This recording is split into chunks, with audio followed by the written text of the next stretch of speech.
Bonjour les amis, j'espère que vous allez tous bien, j'espère que vous avez passé une bonne nuit. Je viens ce matin vous faire un petit tirage avec l'oracle La Voix des Artisans de Lumière de Rebecca Campbell. Voilà, un très joli oracle, il faudra que je vous présente d'ailleurs très bientôt. Je vais me mettre un peu plus près. J'espère que vous voyez bien parce qu'il fait un peu sombre. Bon, on verra. Alors, pour ce faire, je vais faire trois tas.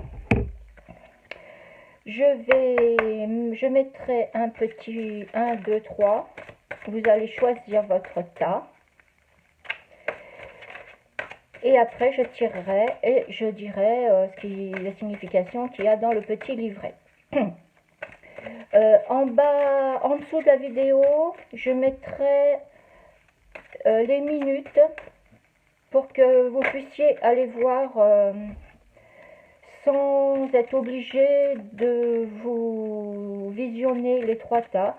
Donc je mettrai le tas 1 à tant de minutes, le tas 2 à tant de minutes et le tas 3 à tant de minutes. J'espère que je vais réussir sans me tromper parce que c'est la première fois que je fais ça. Donc on verra. Donc là je suis en train de battre mes cartes, vous voyez, il y a déjà 2 cartes qui sont tombées.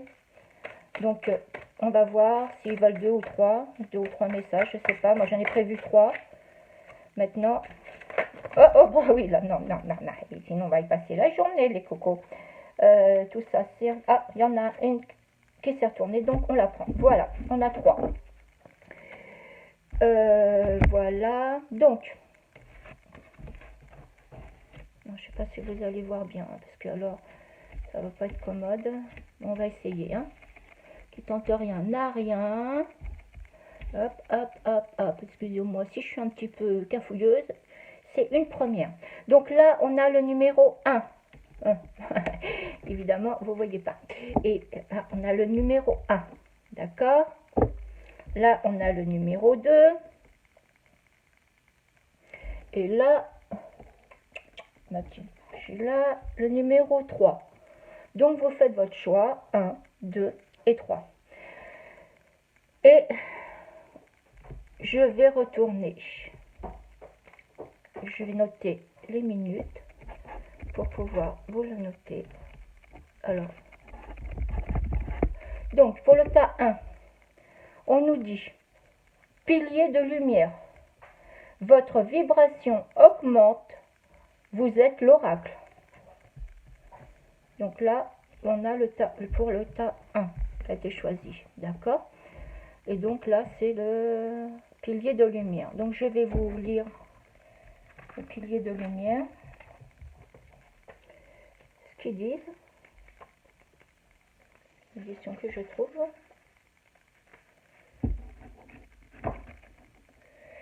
Excusez-moi, c'est un peu long, ils n'ont pas mis de numéro.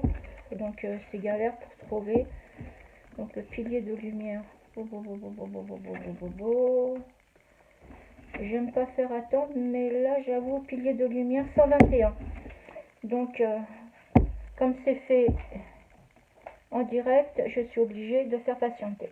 Donc pilier de lumière, on nous dit, votre vibration augmente, vous êtes l'oracle. Vous êtes l'expression parfaite du paradis et de la terre, du canal qui conduit la lumière du ciel vers la terre. Vous êtes le pont de l'arc-en-ciel. Prenez le temps de méditer. Imaginez-vous comme un pilier de lumière reliant la lumière du ciel avec celle de la terre. Comme la lumière brille à travers chacun de vos chakras, vous activez le pont arc-en-ciel dont parlent les écrits anciens, élevant votre vibration et la vibration de la planète, reliant les royaumes supérieurs du cosmos, des guides, des anges,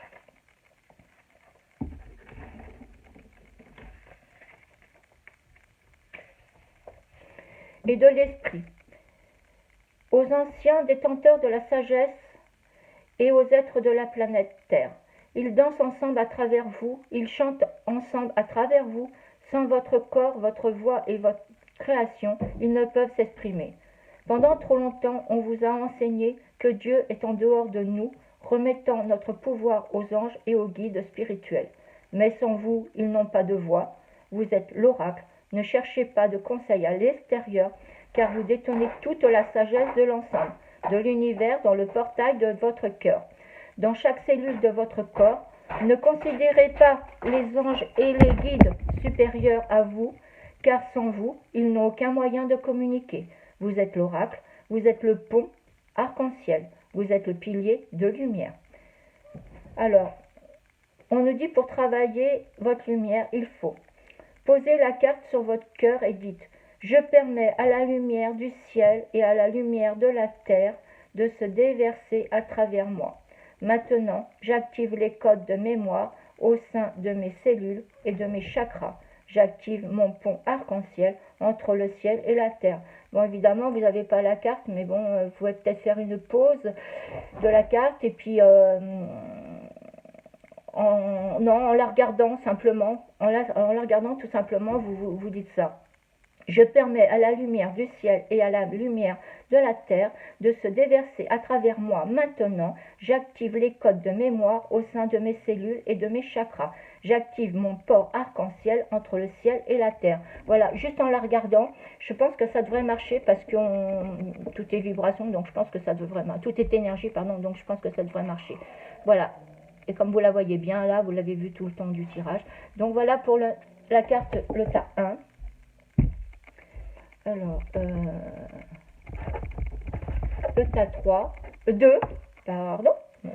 Le tas 2, on nous dit l'effondrement. À quoi vous accrochez-vous?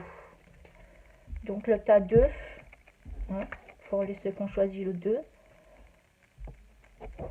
Et on a dit l'effondrement. Donc pareil, je vais chercher. Il va falloir que je fasse un petit quelque chose là, parce que pour pas être obligé de chercher comme ça tout le temps, parce que c'est pas marrant. Surtout quand je fais les vidéos, j'aime pas trop. Donc on a l'effondrement. L'effondrement, bien sûr, je vais pas le trouver. Les chats arrêtés, 47. Excusez-moi pour le bruit, hein, ce sont les chats. Donc l'effondrement, vous voyez bien la carte, oui ça va. Je l'ai pas oublié, peut-être que, voilà. Ça c'est le tas de... Un changement se manifeste en ce moment. Tout ce qui n'est plus authentique ne peut plus survivre. Relations, emploi, structure sociale. Tout ce qui est construit sur un terrain instable est destiné à s'effondrer.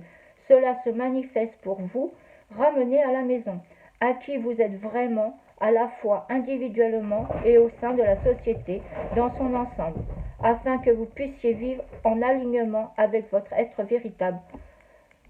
Lorsque vous vous trouvez dans cette situation, vous pouvez ressentir comme une attaque personnelle de lumière. Comme une attaque personnelle de l'univers.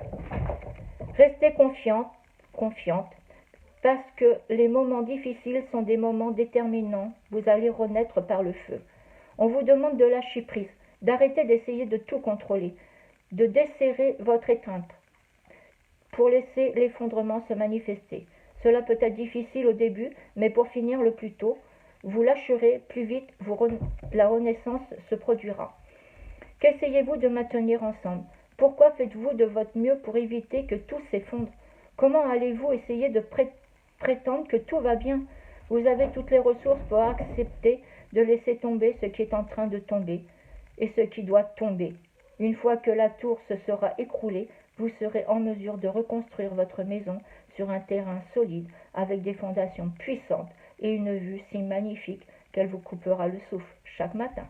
Kali, la déesse de la destruction, ainsi que la Vierge Noire sont avec vous. Maintenant, posez tout sur leur autel, elles peuvent s'en charger. Pour travailler votre lumière, on vous dit, à quoi vous accrochez-vous de peur que rien ne vienne prendre sa place? À quoi vous accrochez-vous de peur que rien ne vienne prendre sa place? Voilà pour le tas 2, pour ceux qui ont choisi le 2.